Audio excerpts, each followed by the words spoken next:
You don't actually hate video editing, bro. You just hate being treated like a robot who does what he's told. That was me for a while.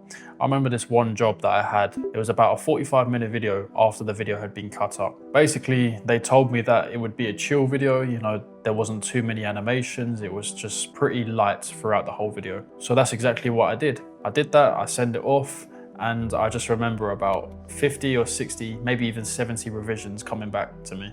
Basically, they told me that I'd been extremely lazy, that I should have edited way more, and basically every single revision was a new animation for pretty much every single sentence that he made for the entire 45-minute video. Now, because of this, I ended up spending that entire week waking up at 5 AM, working until 1 AM, getting about 3 to 4 hours of sleep per night, skipping the gym entirely for the entire week. Usually I go 5-6 days a week. So I sacrificed my health to hit this deadline for very little money, especially for the amount of hours I worked. I think it was $400 for this video. I literally couldn't do anything else other than edit. What fixed this was I stopped being a button masher who just followed instructions and then that's it. And I shifted into more of a creative partner rather than just an editor. A few months later, I was now making 4K a month with just one client, working 1 to 4 hours per day. And this has allowed me to now move out to Thailand and live basically my dream life. The thing is, I'm not a better editor than I was before. If anything, I might be even worse. I definitely work way less hours than I used to, but the difference is how I actually showed up for my client. So in this video, I'm gonna break down why you're not enjoying video editing anymore and how you can actually start enjoying it again, as well as get paid more and work less hours. Now, first of all, we're gonna talk about pay.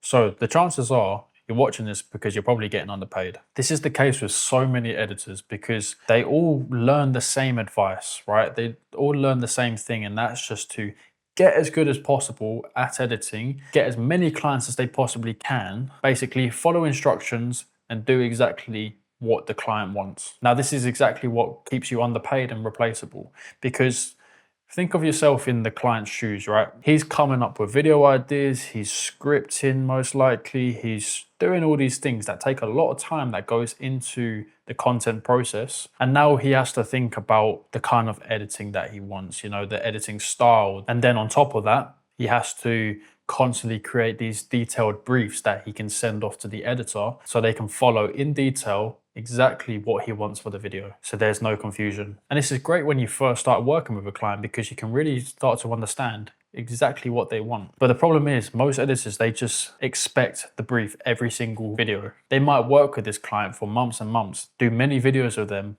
and it's the same process over and over.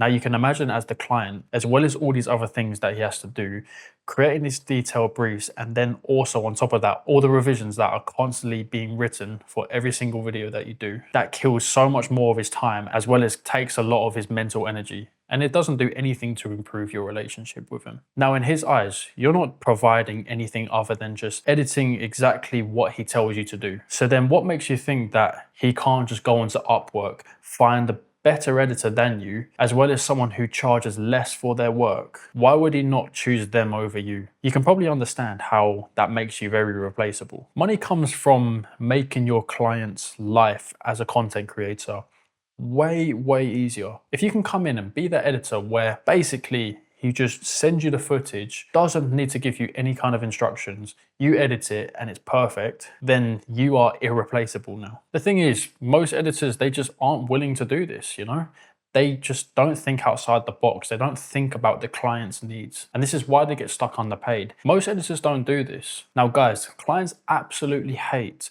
having to rehire editors over and over again. All they want is one good long-term editor who knows what they're doing, doesn't need to hold their hand, because that's another thing that takes a lot of time and energy for the client. Rehiring editors, it's a long process, You've got to filter out so many people, you've got to give people trial edits, and it's just a whole process that is very frustrating. I've had to hire editors myself, and I can understand from the client's perspective how frustrating it can be. Because to me, and probably you guys as well, you probably think of certain things as like common sense, right? But it really seems that most editors just don't have common sense. As cruel as that sounds, like, it's so true. And this is why it's so easy to stand out. I want to tell you guys about my current client who I'm making 4K per month with now. So we started off with a video by video basis. So he reached out to me because I used to edit vlogs and I used to post my edits on Twitter. So I named my price as about $500 per vlog. Now, like I say, this was just a video by video basis. He was happy to pay 500 because he saw I was good at editing vlogs and he could trust me. Essentially, I did the vlog for him and this continued for a few videos, right? So there was no retainer in place. It was just video by video. But over this time, I would build up the relationship with him. I would never be too formal or too robotic with him, you know. I would call him bro. I'd kind of talk to him sometimes as if he was my friend. And naturally, this made the relationship very chill. And, you know, he got to the point where he could trust me. There was like no revisions on the vlogs anymore. And also, I would give my own ideas and input for what we should do, what kind of edits we should put. I'd even give him suggestions on camera angles to record because he would record them himself. He didn't have a videographer. So it's just these little things, you know, like I'd never push things in his face all the time, like all at once at least. It would just be little things over time where he could see that I knew what I was talking about. I had common sense. I had his best interest and his video's best interest at heart. And I genuinely wanted to make this partnership work. You know, he didn't see me as just an editor. He saw me as something more, as a creative partner. Now, these videos were very inconsistent. It was more or less just when he decided he wanted to record, and that's when he would send me the videos and I would get paid. But because I really enjoyed working with this guy, I enjoyed the work, everything, I basically pitched to him about being more consistent, uploading more per month. And he liked the idea. He wanted to get more consistent on YouTube. So we basically had a call, you know, he would name the deliverables and then he asked my price. So then I said 3.2K per month. That was my price. I named it. I didn't backtrack. I didn't do any of this. I just said 3.2K per month. That's my price. And it was good because, like I say, we had worked for a little while together, so we'd gotten to know each other and stuff. Now, he was also talking to an agency as well as me because he wanted to get an idea on their pricing, what they could offer. So while I was negotiating my price, he was also talking with them and they named their price. And essentially, long story short, they named a similar price to me. It was between 3 and 4K, so it was in the same sort of range. And this agency could offer way more than I could, you know. They'd done the whole process. They'd done the scripting, the video ideas, the strategy, obviously the video editing as well, thumbnails, everything. I was just a video editor, right?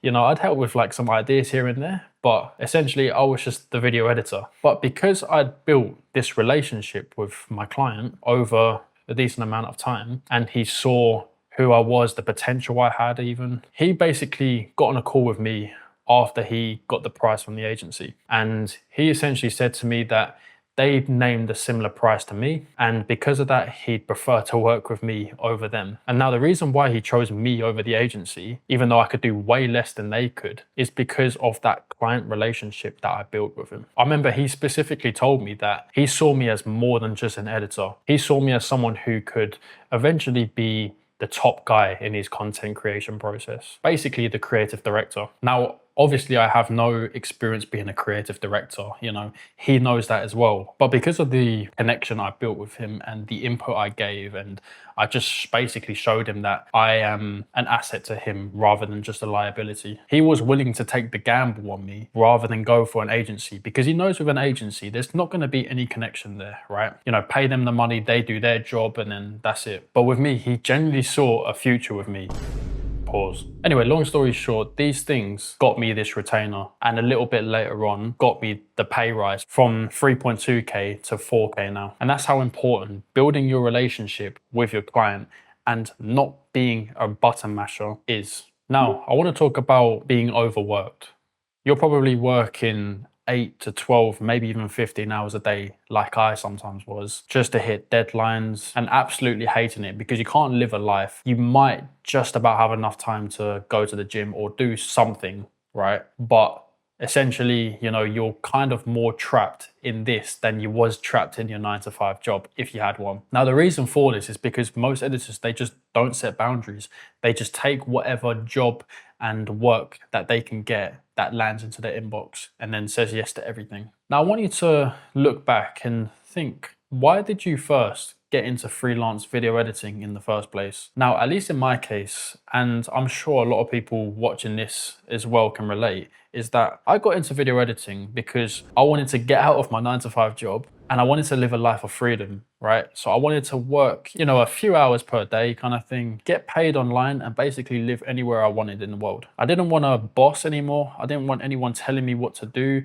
I didn't want to hate the work I was doing. I just wanted to enjoy what I did, work a decent amount of hours per day and actually have time to live my life and basically enjoy the fruits of my labor and just be more happy in general, because I was very depressed before, because I used to work in a freezer in a warehouse, right? Working, I think it was 9.5 hour shifts all day in -27 degrees. And bro, I was miserable. The only thing that kept me going was the people I used to work with. I had a few like good friends at work at the time, which kept me going, because if it wasn't for that, bro, I don't know where I'd be, man.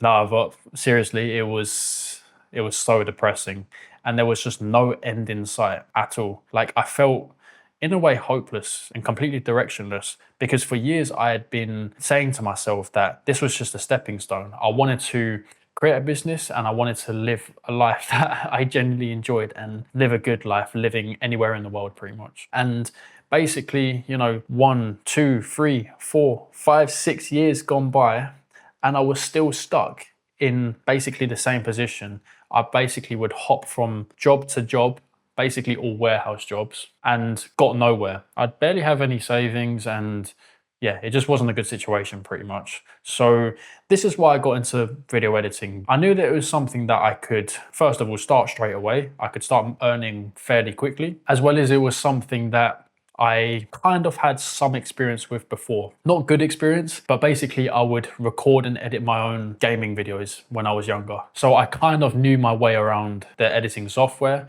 I mean, before it was like CapCut and like Windows Movie Maker and stuff. So it wasn't like Premiere Pro, which I use now. It was obviously very amateur. And I knew that I'd be able to learn it fairly quickly and pick it up fairly quickly. But this isn't a video about why I started and how I started, but I'm just telling you, this is the reason I started video editing, is so I can have more freedom, as well as make pretty good money as well. I didn't want to work 8 to 15 hours per day anymore. Now the issue is that I never used to set boundaries, because all the advice you hear on YouTube and everywhere about video editing is that the more clients you have, the more money you'll make. And that is just the worst advice that I've ever heard in my life, because this keeps you overworked and underpaid, man. No one talks about building relationships and being more than just an editor. So when you're just picking up any random job, chances are you have no boundaries. You're just going to take whatever you can get. And first of all, like that's a whole nother topic in itself about just like taking on so many clients and stuff. The main point I'm trying to make is that when you are talking to a potential client about a video and some deliverables, right, you need to set boundaries of what you can and can't do. Never ever do more than you're capable of or more than what you want to do.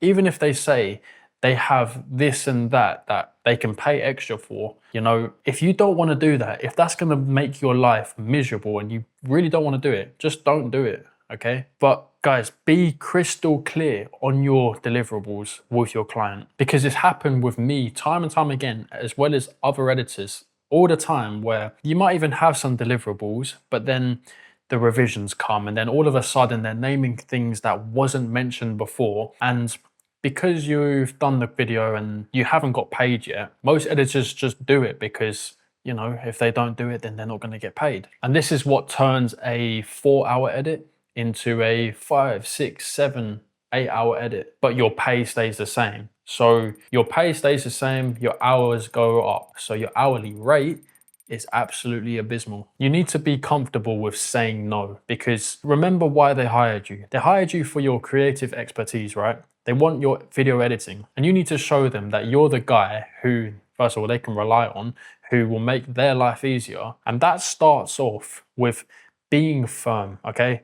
setting boundaries, saying no. If you say no to a client and be very direct and clear, then they're automatically going to have more respect for you. But if you say yes to everything, oh yeah, I can do that. Oh no, that's fine, that's fine. Then they're just going to see you as a walkover. They're just going to constantly give you more things to do for no extra money. Or if it is any extra money, it's going to be pennies more. Like, it's not going to be a lot. It's not going to be worth it. So guys, set boundaries.